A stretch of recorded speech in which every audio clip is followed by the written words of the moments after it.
Dear senor and senoritas, how do you do down there? Aloha. It is showtime now in Walt Disney's Enchanted Tiki Room. This episode of Q the Podcast is brought to you in part by the Tiki Juice Bar. The Tiki Juice Bar. It's the only ice cream stand in America that gets a really long line before 10 a.m. The Tiki Juice Bar. Let's face it, folks. You can buy Dole Whip in your local frozen yogurt shop now. It's not worth that line. The Tiki Juice Bar, where thousands of people every day wait in line only to realize that they could have ordered it on the mobile app. The Tiki Juice Bar. Well, at least here, you can take your Dole Whip into the Tiki Room. Suck it, Florida. The Tiki Juice Bar, only available at Disneyland, California.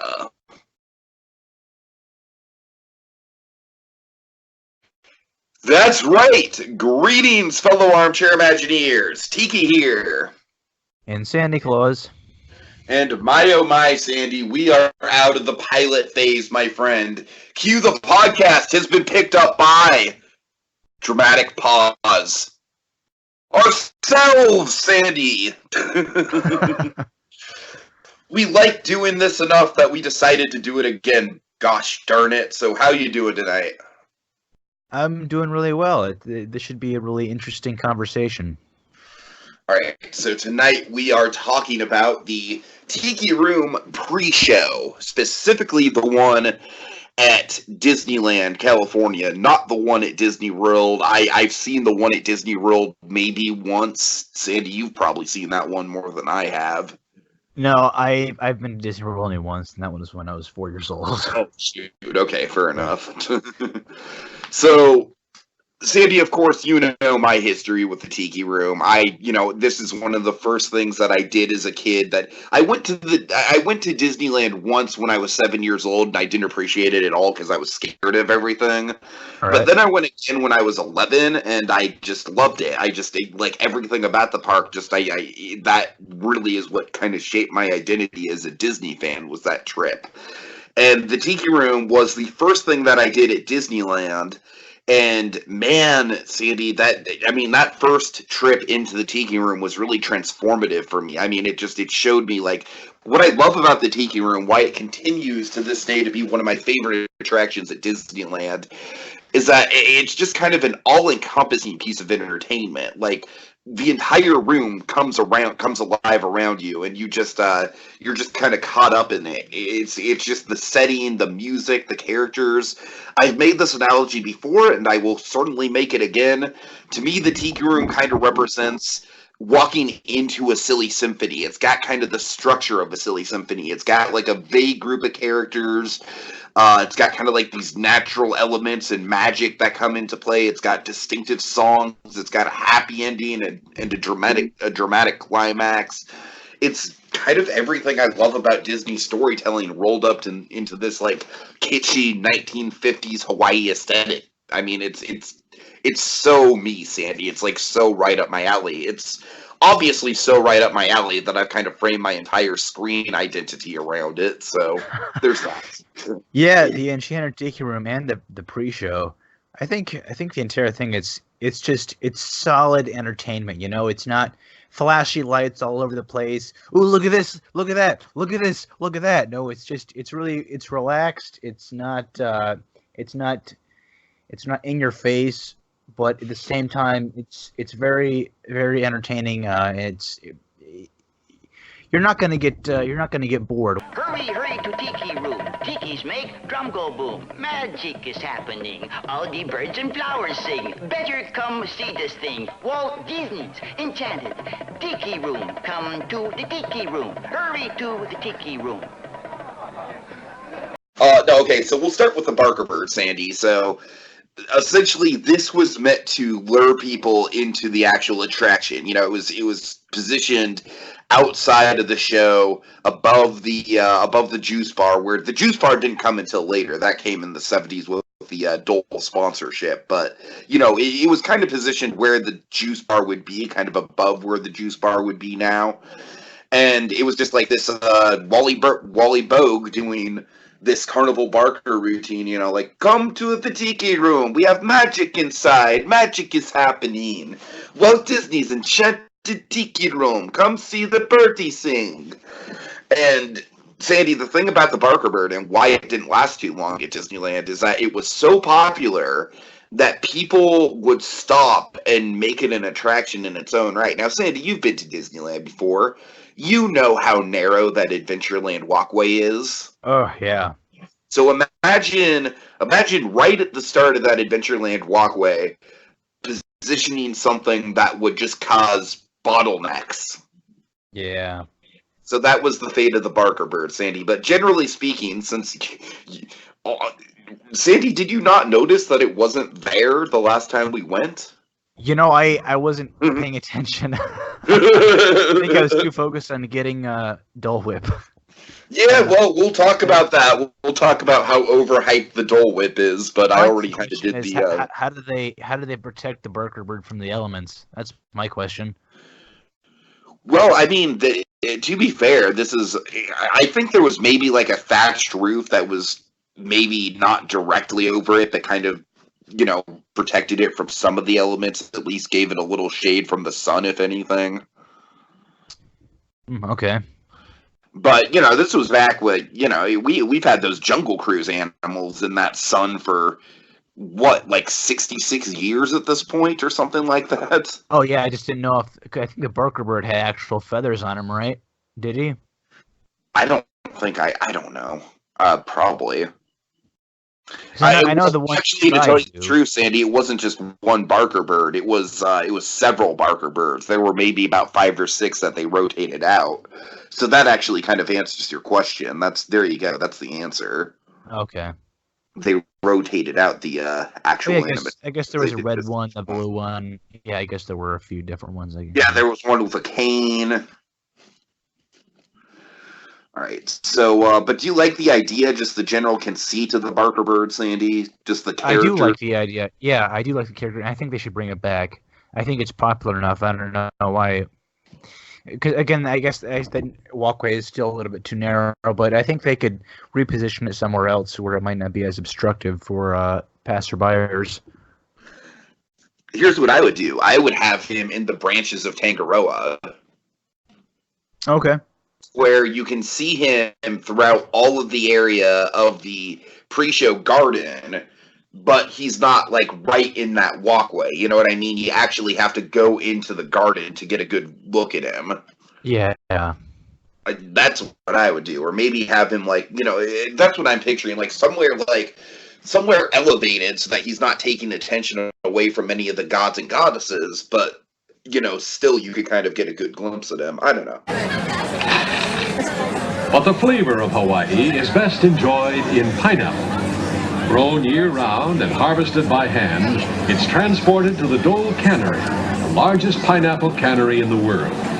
So, yeah, on top of the Barker Bird, Sandy, you actually pointed this out to me, and you might know more about this than I do, because in spite of me being a massive Tiki Room fan, I honestly did not know that much about Udi. Yeah, so, Udi was this Raleigh Crump creation that was basically sitting in a canoe above the doorway. It's the goddess of fishing, Udi, and she was removed back in January of the year 2000 because of rotting wood. Basically, it collapsed. I think it fell down onto the juice bar, and they had to remove it immediately. And the photo surfaced sometime later. I'm not exactly sure. I think it was maybe a few years later. I'm not exactly positive, but basically she was just sitting somewhere in one of the Disney backlots in her canoe, just collecting rotten dust, and that's the last I know of. I'm not sure exactly what they did with that. I can't imagine they'd just trash it because it's a piece of Disney history. But so Udi is basically this lost piece of Disney history, much like the Hatbox Ghost. Yeah, it's funny, Sandy, much like the Hatbox Ghost, I remember that picture more than I do the actual thing itself. I did go to the park once before this was taken away, taken away by the elements more than anything else. Yeah. Because, I mentioned the first time I went to the park, I was like 7 years old. That was in the 90s, and I was scared of everything. I mean, I didn't want to do anything but ride the teacups and Dumbo. I'm not exaggerating when I say that.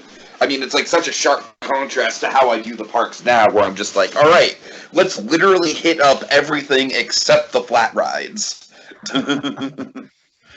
Except, god damn it, Sandy, I'm still sad about the loss of Paint the Night, because Paint the Night offered just such an amazing ride on the teacups, but that's a whole different story. R.I.P. Paint the Night. Anyways. So, yeah, it's interesting that Udi has kind of turned into this Tiki Room urban legend over the years.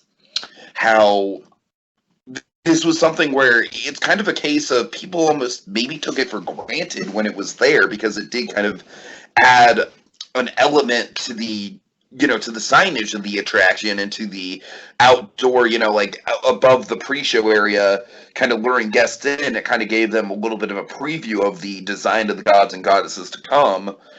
And so it was a pretty good fixture. I mean, in a way, it was probably more effective than the Barker Bird, because it did a good job of drawing your eye, but it didn't do too good of a job that it took up, that it caused traffic jams and stuff. It was kind of like this nice eye-catching statue that sort of met in the middle in terms of serving its purpose. And so, honestly, I'm kind of surprised that they haven't brought it back. Yeah, I personally don't know. I guess I'm kind of shocked that it took that long for that wood to rot out. I mean, we're talking about decades of it sitting up there and exposed to the elements. Of course, you don't have snow in California and things like that would definitely speed up that process. Large amounts of water sitting on it, but still, you guys get some pretty heavy rain there sometimes. So I don't. I'm kind of shocked it took that long for that to happen. Yeah, so we'll see what happens in the future with the with Udi and with the Barker Bird. Of course, Disney loves to dabble in nostalgia nowadays, and so who knows? Maybe in the future we will get the revival of that. After shell and core are removed, the golden cylinders are inspected and trimmed. Skilled hands sort choicest slices.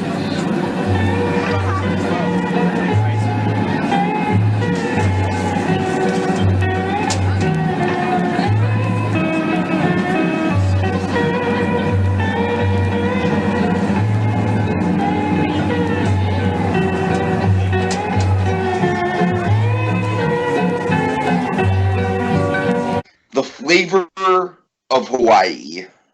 Oh, yeah. Okay, Ezra, I am sure that when you watch this, you're just like, what the hell is this camcorder crap? Like this kitschy 1950s travel vlog, why should I care? Oh, I understand that you don't care, but I care deeply, Ezra. I care deeply about this piece of media. That film made me want to eat pineapple. I mean, skilled hands sort choicest slices, Ezra. Choicest slices.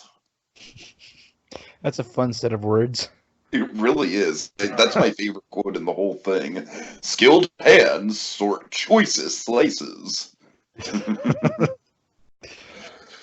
Oh, yeah. Good stuff. Good stuff.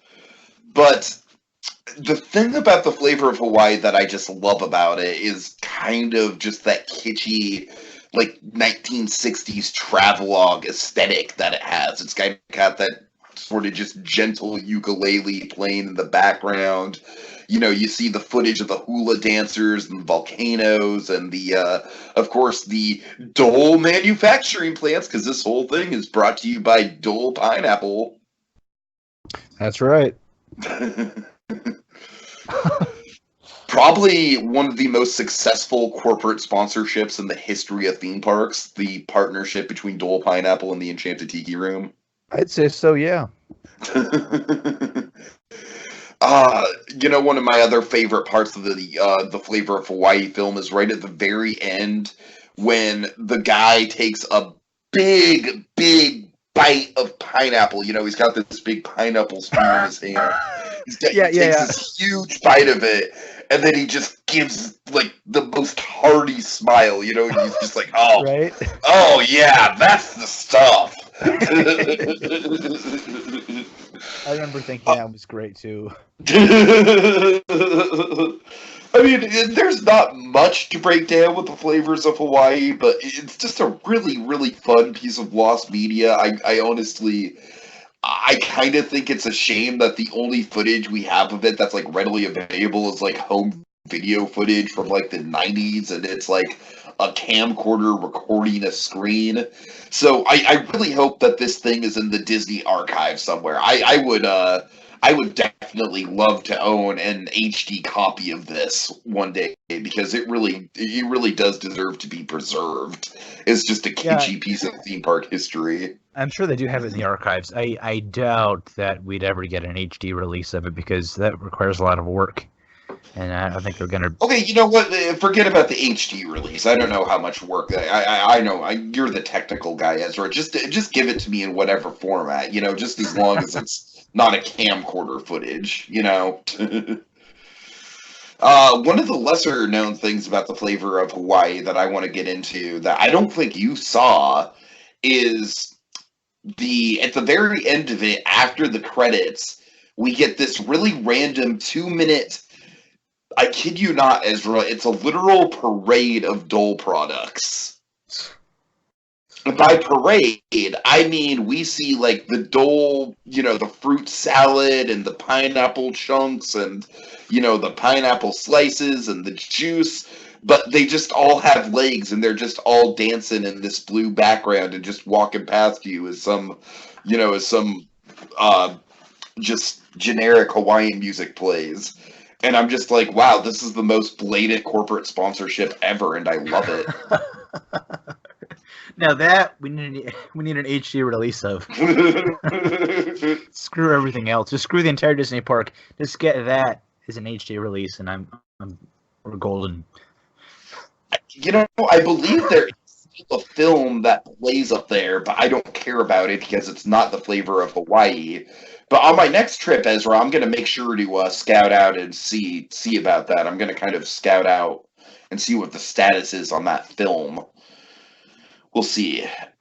But I do remember having just a certain ambiance about when you would go to the Tiki Room at night, and then the flavors of Hawaii would start, and it would start with those nighttime shots of the volcanoes.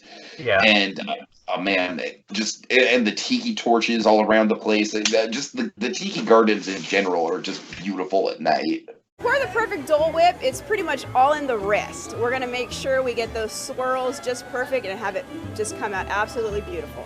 I love seeing all the guests celebrating their very first Dole Whip. They get so excited. I'm a newcomer. You have never had these before.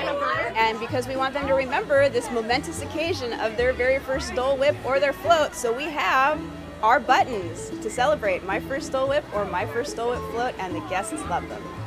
We are such a popular location. We have so many guests coming up to get our Dole Whips, and it's really a fun challenge just to try to serve everyone and get them their Dole Whip as fast as we can. Okay, so, Ezra, I'm sorry. There was a time and place where Dole Whip was the best thing in Disney parks. It's long since passed. I mean, and I'm not saying that just because Dole Whip is a lot more readily available, but I will admit that is a big part of the reason.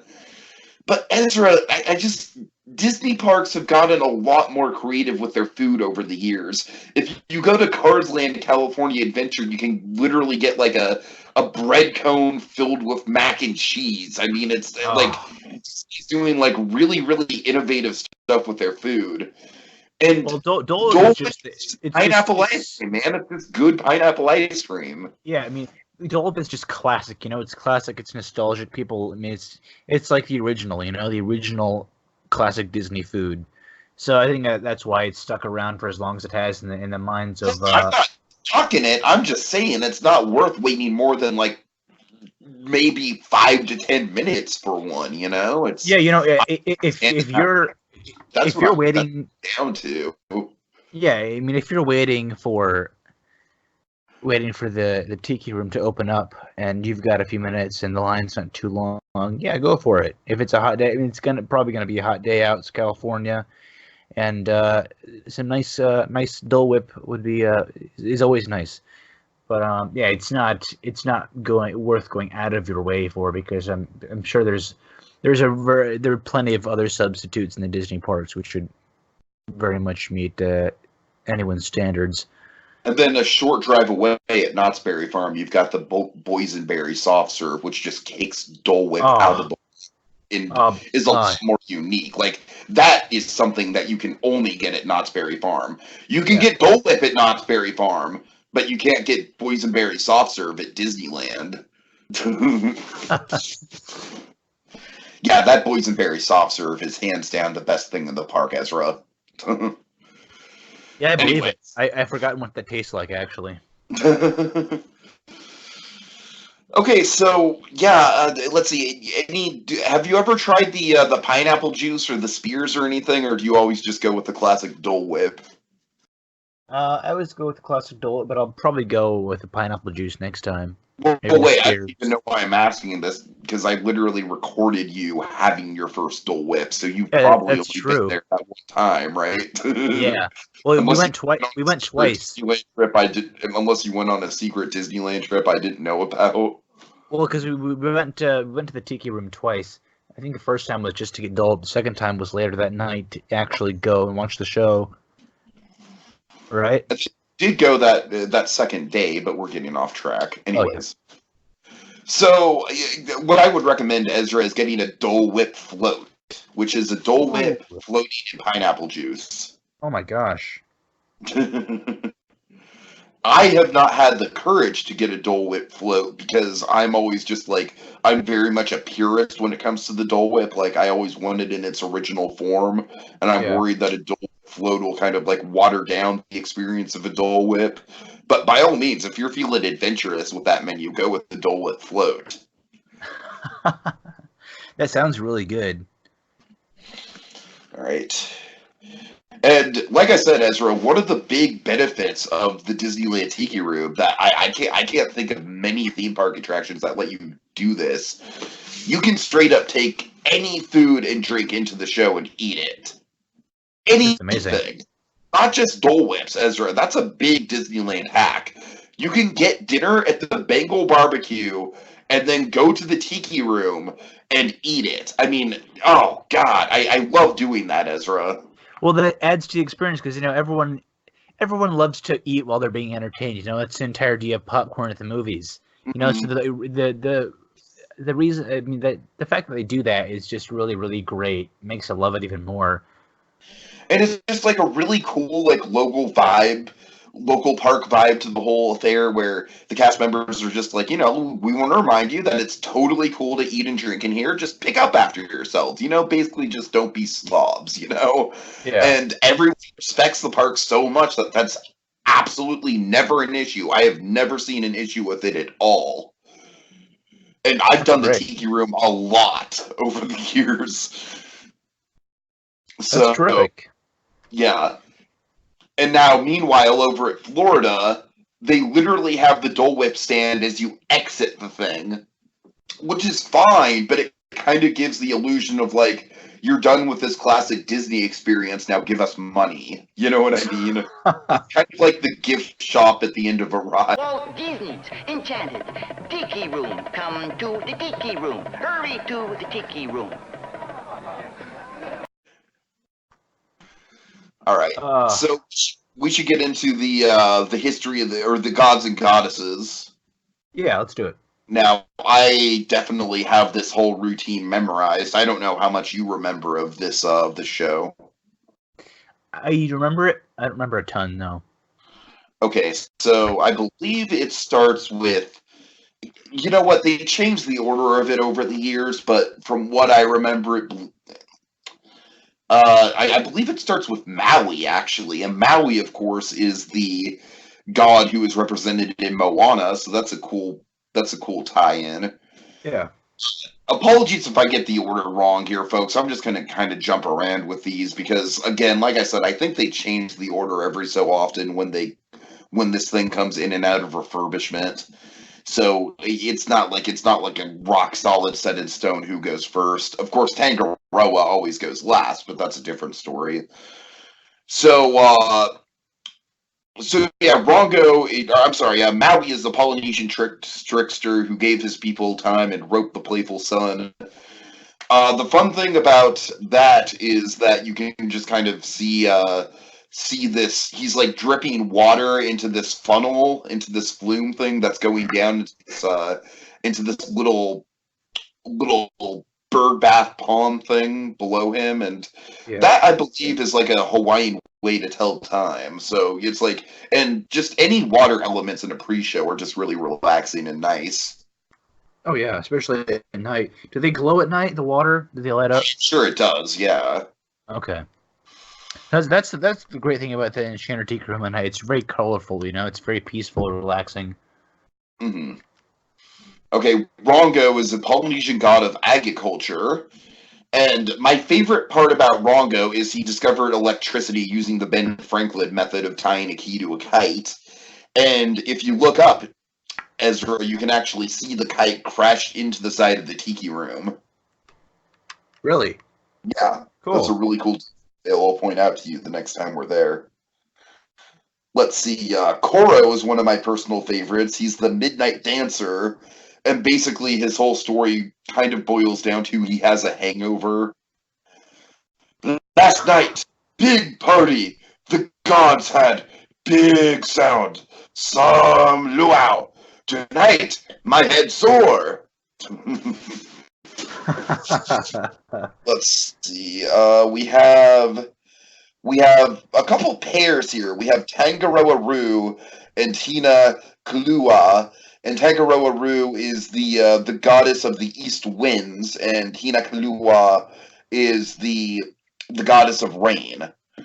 And these two are really close to the juice bar, and the cool thing about the goddess of rain is that there's a little mister effect, and then the goddess of wind, there's a little fan effect. So you get a little bit of a spray of water, and the fan kind of blows it around. It's a very subtle effect, but it's there, and it kind of adds to the magic of the whole place. Nice. All right, and then finally, voiced by the great Tony the Tiger himself, Thurl Ravenscroft. We have. Hold on, Sandy. Let me do it because I have the whole thing memorized. This thing will never leave my head, Sandy. It will never leave. All right, you ready? Yes. I am Tangaroa, father of all gods and goddesses. Here in this land of enchantment, I appear before you as a mighty tree. Stand back! O mystic powers, hear my call. From my limbs, let new life fall. Then we get a ringing of bells, and we have, we have some cages with little tiki statues in them fall down from his limbs. It's a very nice kinetic effect. I absolutely love the sculpture of Tangaroa. He's like front and center in the garden. He's got like that goofy face where he's sticking his head, he's sticking his tongue out and everything. Really, really fun set piece there. So yeah, that's the roster, Sandy. That's the roster. And if we were to ever make a Tiki Room movie, then I imagine that the personalities of these gods and goddesses would maybe be expanded upon. Yeah, that's a whole conversation in and of itself. Oh, it is. I'm just kind of throwing it out there because there is a lot there to unpack. Oh, I'm sorry, I'm missing two pivotal ones. Oh, yeah. Jesus Christ. We have Pele and we have Ngende, the Earth Balancer. So Pele is probably the most popular one, arguably outside of Tangaroa, because she's got that really cool effect where, her head is a volcano, and fire literally comes out of her head. It looks especially cool at night. And then Negende is just kind of like, he's upside down. He's like rocking back and forth. He balances the earth. So these two are really cool. And the whole idea is that Negende's earthquakes cause Pele's eruptions. And I really like how the pre-show, they chose these gods and goddesses that kind of like, especially with the example of Hina and Tangaroa Roo and then Pele and Negende, they really, wind and rain, earthquakes and volcanoes. They really go in tandem with each other. Yeah, I agree. And you said fire really comes out of her head? Yes. Wow. That's an effect that's still there to this day. I'm surprised they've kept that over the years. Over the years, yeah, it's still there as far as I know. Of course, it's way more pronounced at night. During the day, it's kind of hard to see, but, at night, it's very cool. Welcome, bird lovers, to Walt Disney's Enchanted Tiki Room, brought to you by our friends at Dole. Now, we do allow munchy, and we do allow drinky. However, as far as little plastic cup, fork, knife, spoon, little napkin, these things, at the end of the show, please take them with you through the Enchanted Tiki exit doorway across the way. Outside you find Tiki trash can. Now, if you insert these items into it, you will send them on a journey to the land called Phil. Okay, and Sandy, we will wrap up this conversation by talking about bathrooms. Awesome, let's do it. Okay, so of course the Tiki Room has its own set of bathrooms, Sandy. Do you know why? All that Dole Whip, you gotta go somewhere. No, seriously, do you know why? I don't know why. Tell me. Because it was originally planned to be a restaurant, and it was so far in the planning stages that they actually built accommodating bathrooms. So that just shows how... I thought the bathrooms were going to be a restaurant. No. The Tiki Room itself was going to be a restaurant. Oh, okay, I can believe that. And so that's why the bathrooms are there, is that, by the time that they decided to make it a show instead of a restaurant, the bathrooms had already been installed, so they're like, well, we're not going to waste money on plumbing by not using these things, so, we might as well have an extra set of bathrooms here. And, I think maybe that's another reason why they let people have the food in there, just to make it more like the original experience, like a dinner theater type thing. Absolutely, for sure. And also, fun fact, Sandy, the Enchanted Fountain still to this day has compartments for where they would have stored the silverware. Really? Yeah. Where's the Enchanted Fountain? It's the Enchanted Fountain. It's right in the center, the fountain. Oh, okay, all right. Yeah. We present the Enchanted Fountain. All right, Sandy... You'll have to point out to me where the compartments are when we go. Where the what? Where the compartments are. Oh, I don't think you can actually see them, but they're still there within the structure. I mean, they're painted over. Okay. Sorry, yeah. I probably seem really stupid about all this. No, it's all good. It's all good. I am the expert. I am the expert here. That is true. Right. Sandy, do you know anything about Maynard? I met Maynard, yes. Oh, yeah, of course. Yeah, you did meet Maynard. I forgot. Did you? Well, Sandy, oh my God, just let me say that the time, it was like the first time I had been to Disneyland in a solid 5 years. And Man-Eating Reef was working at Indiana Jones at the time. And he had given word to me that Maynard was going to be working the Tiki Room at night. And bet your ass I was there. And let's just say, folks, I'm not going to go over the whole routine because I won't do it justice, but just look up Maynard Tiki Room. It's basically like a 3-minute comedy routine that he does whenever he works there. And it's priceless. It's just a stand-up routine unto itself. Oh, man, so Maynard good. Is way too underrated. He should be promoted more. I would legitimately vote for him to be a Disney legend. Yeah, I would agree with that. Honestly, I think that someone like Maynard is way more of a Disney legend than these freaking, let's say, I don't know, like Harrison Ford, for example. Yeah, I'd agree. Disney legend because Disney bought Star Wars. You know what I mean? Yeah. I don't know. I don't want to get into a whole political thing like that, but Maynard's been there for a long time. He has, yeah. And he's so friendly. He was working over at outside Great Moments with Mr. Lincoln. I was walking by. I think I was walking over to one of the Main Street shops and passed by. I thought, oh my gosh, that's Maynard. He's wearing the suit and the tie and everything. And he was just standing there by himself, just waiting for someone to come to the doorway. So I walk up and I say, "Hi, Maynard." And he just looks over at me with a big smile and wants to take photos and everything. It was so great. It was just so fun. Nice. That's awesome. But the Tiki Room, if you can catch him in the Tiki Room, that's like the iconic place for him to be, right? That and the Haunted Mansion. Yeah. Yeah, I think that Haunted Mansion and the Opera House are the 3 attractions he's known to work. What else were you going to say? That's about it. Okay. All right. So, and then of course, Sandy, we don't have that much time to get into it, but then when you exit out of the Tiki Room now, instead of just going out into the Adventureland walkways, you can do that, or you can make a right and go to the Tropical Paradise. Or, I'm sorry, the Tropical Hideaway. The Tropical Hideaway, my bad. Yeah, so tell me about this, because it's new. Yeah. We'll definitely go there on our trip. It's basically just like a place to get Dole Whips, and the cool thing is they have multi-flavored Dole Whips, so they have like raspberry Dole Whips and stuff like that. And the cool thing about this, of course, is Rosita, the animatronic, the lost tiki bird. I wonder what happened to Rosita. Well, we know what happened to Rosita. She's right there. She's right outside. Look harder, Jose.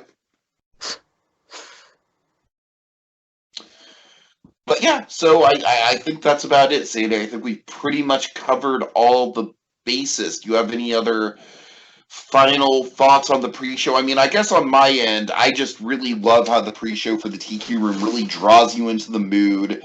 It puts you into a relaxed atmosphere, gets you into a chill mindset. And I also think it was a smart move to move mobile ordering for the Dole Whips into the pre-show area, because that way you don't have an insanely long line for the Dole Whips inside the pre-show area. That was starting to become a major problem that was getting me to enjoy the pre-show area less. Now that it's mobile ordering, I feel like that's freed the area up quite a bit, and I'm really happy about that. So, any final thoughts on your end, Sandy? Legend says I'm balancing the earth. Sad to say, I'm just holding on. That's all I have to say. All right. So, Sandy, the next time we do cue the podcast, because Monkey already has the footage shot for us, we are going to be talking about Big Thunder Mountain Railroad. Nice. I can't wait. Honestly, Sandy, I don't know. There's a lot of, like, backstory to get into with Thunder Mountain. Yeah, there is a lot. But there's not a ton to talk about with the actual queue itself, so that'll be a curious one. I'm interested to see how that one plays out. Now remember, no flashy from camera. No ringy-dingy from cell phone. I most certainly know. Smoky, okey dokey. My name is Tiki Maynard. And if you need to leave during the show, well, I have no idea why you would want to. But if you need to, please go through and shut the Tiki exit away, or goes away. Now, during the show, the door will be closed. And so, as you approach it, you may say to yourself, you know, I have no idea how to get out of this place. Well, let me give you a tip. If you push against the door, something magical will happen. You will find yourself outside. We will miss you. Oh, yes, of course, yes. But these things happen. Okay. Now, please prepare yourself and your family for the happy feeling tomorrow.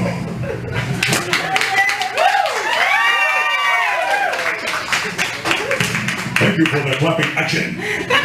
You just put a smile on Tiki Maynard's face, see? Feels good, too.